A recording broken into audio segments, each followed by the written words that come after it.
Let's imagine that we have let's go back to our uniform rod of length L and mass M, and let's say we want the moment of inertia about the center of mass, and we want to use the parallel axis theorem to find this, because the parallel axis theorem tells us that the moment of inertia about some point is equal to the moment of inertia about the center of mass plus the mass times some distance squared. So if we want to use this to get the moment of inertia about the center of mass,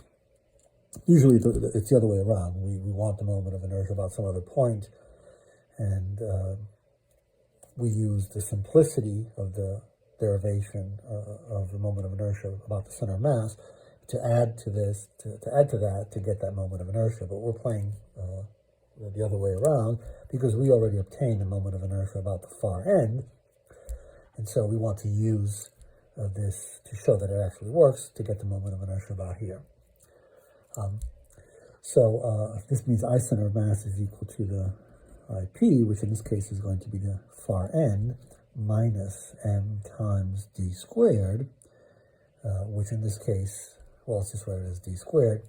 but that d is L over 2. So the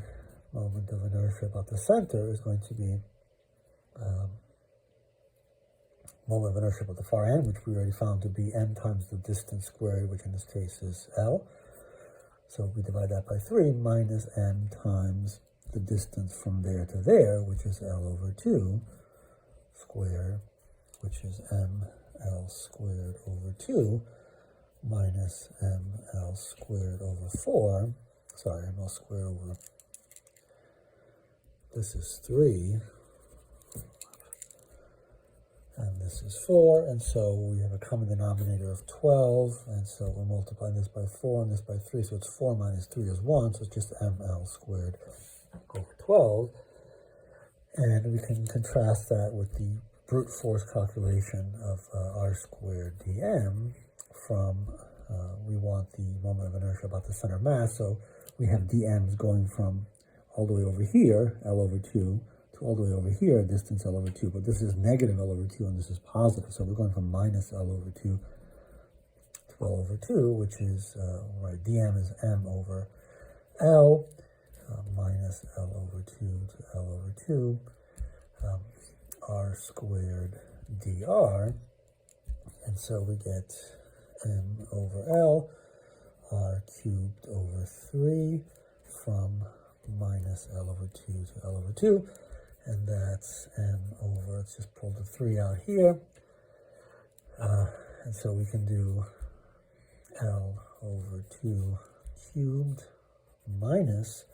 a minus L over 2 cubed, which is m over 3L